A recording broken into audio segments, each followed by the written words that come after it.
శ్రీమాత్రే నమ. జయ గురు దత్తాత్రేయ నమ. ఈ వీడియోలో మనం జూన్ 6వ తారీఖు వరకు కర్కాటక రాశిలో కుజగ్రహ సంచారం ఈ అబ్బాయిలు అమ్మాయిలు యొక్క వివాహ వ్యవస్థ మీద, అలాగే ఆలస్య వివాహానికి కారణమైనటువంటి ఈ కుజగ్రహం ఈ కర్కాటక రాశిలో ఉండడం వల్ల ఎందుకు వివాహాలు ఆలస్యం అవుతున్నాయి, వివాహ సంబంధాలు కుదరకుండా, ముఖ్యంగా అబ్బాయిలు ఎందుకు వివాహంలో లేట్ అవ్వడం, వారి జీవితంలో సరిగ్గా సెటిల్ అవ్వలేకపోవడానికి కారణమైనటువంటి కుజగ్రహం ప్రస్తుతం కర్కాటక రాశిలో ఈ నెల అంటే ఇంచుమించు జూన్ 6వ తారీఖు వరకు ఆ రాశిలోనే ఉండడం జరుగుతూ ఉంటుంది. అయితే కుజుడికి అది నీచ స్థానం అవటం వల్ల తను అత్యంత పవర్ఫుల్ గా బలంగా పనిచేయలేకపోతుంటాడు.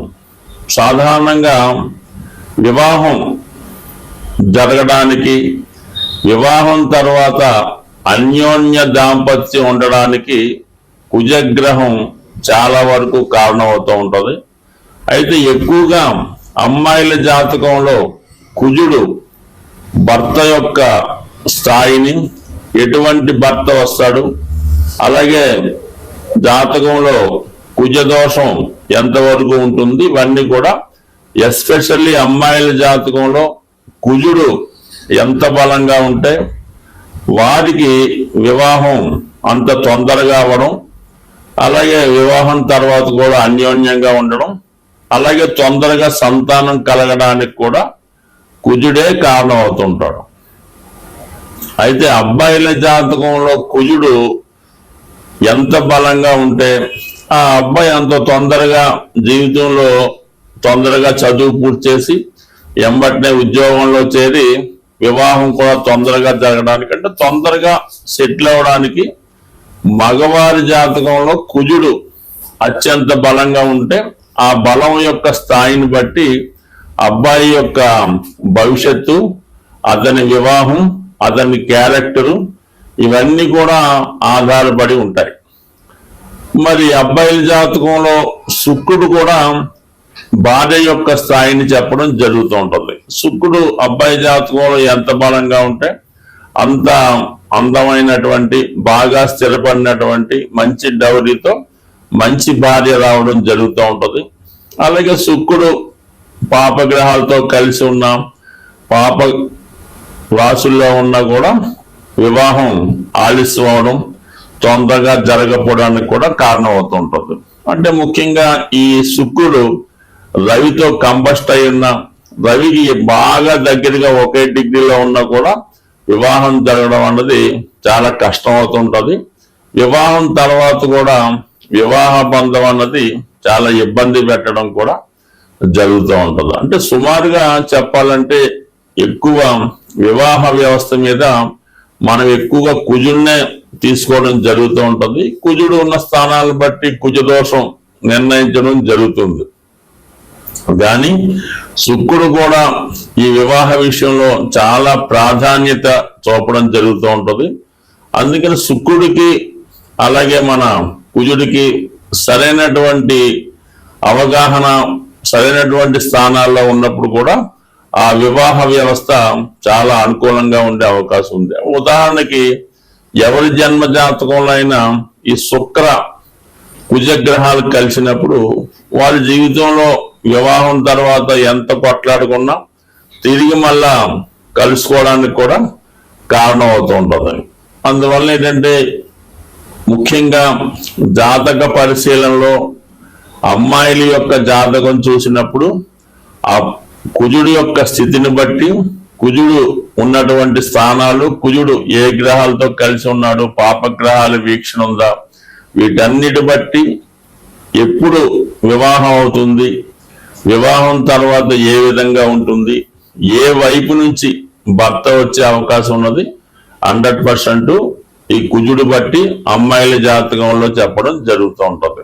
అలాగే అబ్బాయిల జాతకంలో శుక్రుడు ఉన్న స్థితిని బట్టి ఆ అబ్బాయికి ఎప్పుడు వివాహం జరగవచ్చు, వచ్చిన భార్య ఏ విధంగా ఉంటుంది, వివాహం తర్వాత జాతకుడు అదృష్టవంతుడు అవుతాడా దురదృష్టవంతుడు అవుతాడా అన్నది కూడా అబ్బాయి యొక్క జాతకంలో శుక్రుని బట్టి కూడా ఉండడం జరుగుతూ ఉంటుంది. సో ఇప్పుడు మనం ఈ కుజుడు ఇంచుమించుగా మనకి జూన్ 6వ తారీఖు వరకు కర్కాటక రాశిలో సంచరిస్తూ ఎక్కువగా పుష్యమి ఆశ్లేష నక్షత్రాల మీద ఎక్కువ సంచారం చేయడం జరుగుతుంటది. ఈ ప్రభావం వివిధ రాశుల వారి మీద ఏ విధంగా ఉంటుంది, వారు తొందరగా వివాహం జరగాలన్నా వివాహం జరిగి కూడా ఇబ్బందుల్లో ఉన్న వాళ్ళు ఎటువంటి పరిహారాలు చేసుకోవాలి అన్న విషయాన్ని ఈ వీడియోలో కొద్దిగా డీటెయిల్ గా తెలుసుకునే ప్రయత్నం చేద్దాం. స్వస్తి. శ్రీమాత్రే నమః. సింహరాశి వారికి 12వ స్థానంలో జూన్ 6వ తారీఖు వరకు ఉన్నటువంటి కుజుడు ఈ రాశి వారికి ఏ ఏ అంశాల మీద ప్రభావాన్ని చూపిస్తాడు అని పరిశీలిస్తూ, ముఖ్యంగా వివాహ విషయం ఎవరైతే సింహరాశి మరియు సింహలగ్నం వారు వివాహం కొరకు ప్రయత్నం చేస్తున్నారో వారికి కంపల్సరిగా మీరు జూన్ 6వ తారీఖు వరకు ఆగవలసిందే. అప్పుడే మీ యొక్క ప్రయత్నం నెరవేరే అవకాశం ఉన్నది. ఒక గ్రహం 12వ స్థానంలో ఉన్నప్పుడు ఆ 12వ స్థానం నుంచి ఏ ఏ భావాలు చూస్తుందో ఆ భావ కారకత్వాల్ని, ఆ భావ ఫలితాన్ని నాశనం చేయడం జరుగుతూ ఉంటుంది. మరి 12లో ఉన్నటువంటి కుజుడు మరి అష్టమ దృష్టితో సింహరాశికి సప్తమ స్థానం అయినటువంటి కుంభరాశిని వీక్షిస్తూ ఉంటాడు.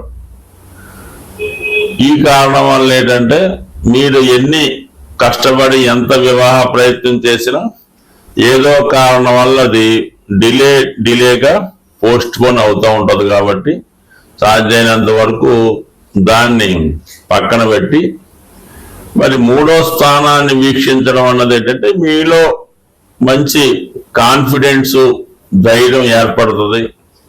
ముఖ్యంగా ఏవైనా విభేదాలు, చికాకులు ఉన్నా, మీ పోటీదారులు ఎవరైనా ఉన్నా వాళ్ళు మీకు అనుకూలంగా మారి కొంతవరకు మీకు మీ యొక్క అభివృద్ధికి కారణం అవుతూ ఉంటుంది.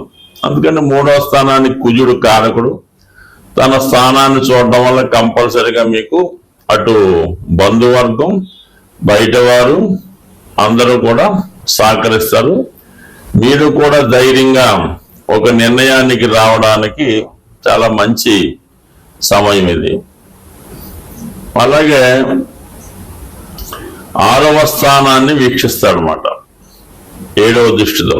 అందుకని శత్రువులు మిత్రులుగా మారుతారు. ముఖ్యంగా మీకు ఏమైనా హెల్త్ పరమైనటువంటి అనారోగ్య సమస్యలు ఏవైనా ఉంటే వాటి నుంచి బయటపడడం జరుగుతూ ఉంటుంది. దానికి సంబంధించినటువంటి సర్జరీ కానీ ట్రీట్మెంట్ కానీ కంపల్సరీగా చేయించుకోవచ్చు.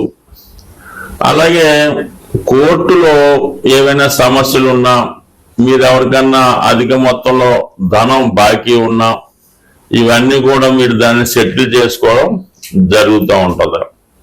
అలాగే ముఖ్యంగా మీరు ఏదైనా వివాహ సంబంధించిన విషయాల్లో డిస్ప్యూట్లో పడి ఏదైనా అందులో కోర్టులో జడ్జిమెంట్ తీర్పు రావాల్సి ఉన్నా, ఇంకా పెద్ద మనుషుల దగ్గర తీర్పు ఉన్నా, ఈ సమయంలో చాలా వరకు ఈ వివాహానికి సంబంధించిన డిస్ప్యూట్లు ఏమైనా ఉంటే అవి ఖచ్చితంగా సాల్వ్ అవడం జరుగుతూ ఉంటుంది.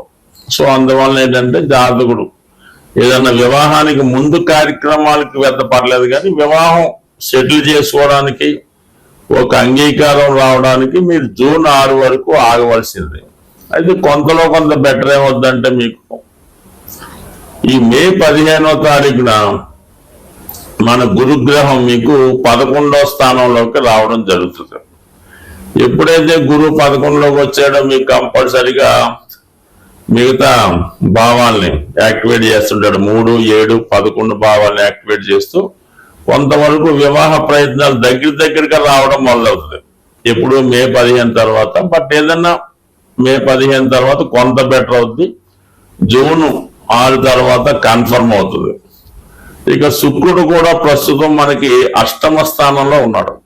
అష్టమ స్థానంలో శుక్రుడు చాలా వరకు స్త్రీలకి వివాహానికి చాలా అనుకూలత ఉన్నప్పటికీ కూడా అక్కడ ఉన్నటువంటి పాపగ్రహాలైనటువంటి శని రాహులతో కలిసి సంచరించడం వల్ల చాలా వరకు మంచి సాంప్రదాయమైనటువంటి వివాహాన్ని ఇవ్వలేకపోతుంటారు. అయితే ఇంచుమించుగా మే 31 నాడు శుక్రుడు కూడా మీకు 9వ స్థానం అయినటువంటి మేషరాశిలోకి రావడం, మేషరాశిలో ఉన్నటువంటి శుక్రుడు ఇంచుమించుగా మీ సింహరాశిలో ఉంటే ఏ ఫలితం రావడమో ఆ ఫలితం ఇవ్వడం జరుగుతుంది. కాబట్టి ఇవన్నీ కూడా మన సింహరాశి వారికి మీ యొక్క వివాహం నిర్ణయం అన్నది మనకి జూన్ 6 తర్వాత బాగా కుదిరే అవకాశం ఉంది. ఇంకా మిగతా విషయాల్లో ఏమైనా స్థిరాస్తి మీరు అమ్మాలనే ప్రయత్నం చేస్తున్నా కంపల్సరీగా అది జరుగుతుంది. అలాగే దీర్ఘకాలికంగా సెటిల్మెంట్ కాకుండా ఉమ్మడి ఆస్తి ఏవైనా ఉంటే అది ఆస్తి పంపకాల ద్వారా జరిగి మీ భాగం మీకు రావడం, మిగతా వాళ్ళ భాగం మీకు ఇవ్వడం వల్ల కొంతవరకు మీరు ఆ భూమిని నిర్వహించే బాధ్యత తగ్గుతుంది. తద్వారా మీరు కొంత లాభపడడం కూడా జరుగుతూ ఉంటుంది. బట్ ఏదైనా వ్యయంలో ఉన్నటువంటి కుజుడు కొన్ని అదనపు బాధ్యతలు ఇవ్వడం జరుగుతూ ఉంటది. దానివల్ల మీ యొక్క తమ్ముళ్ళకో చెల్లెళ్ళకో పెళ్లిళ్ళు చేయడం, ఇంటి సంబంధించినటువంటి బాధ్యతలుగా ఇల్లు రిపేర్ చేయడం కానీ, కొత్త ఇల్లు కొనుక్కోవడం కానీ, ఇవన్నీ కూడా ఎక్కువ భూమికి సంబంధించిన రక్త సంబంధికులకు సంబంధించిన ఖర్చులు ఎక్కువగా ఉండడం జరుగుతూ ఉంటది. ఇవన్నీ కూడా వివాహానికి ముందు ఏదైనా ఇల్లు కొనుక్కోవడం, బాగు చేయడం ఇవన్నీ కూడా జరుగుతాయి. కాబట్టి మరి సింహరాశి వారు జూన్ 6 తర్వాత వివాహానికి రెడీగా ఉండొచ్చు. స్వస్తి. వివాహం ఆలస్యం అవుతున్న వారు, వివాహం తర్వాత భార్యాభర్తల మధ్య విభేదాలు ఉన్నవాళ్ళు, తొందరగా వివాహం కావాలన్నా ఏదైనా ప్రతిదానికి ఒక పరిహారం ఉంటుంది. కాబట్టి సాధ్యమైనంత వరకు ఈ సుబ్రహ్మణ్య స్వామి ఒకటి కారణం అవుతుంటారు, ఆంజనేయ స్వామి కూడా ఒకటి కారణం అవుతూ ఉంటారు. అంటే మనకి కలియుగంలో హనుమాన్ తొందరగా అనుగ్రహించే గ్రహం కాబట్టి ముఖ్యంగా ఒక 8 మంగళవారాలు ఆంజనేయ స్వామి వారి ఆలయంలో 108 తమలపాకులు, ఒక 5 బాగా ముగ్గిన అరటిపళ్ళు, కొద్దిగా సింధూరం, ఒక కొబ్బరికాయ ఇవి తీసుకొని స్వామివారికి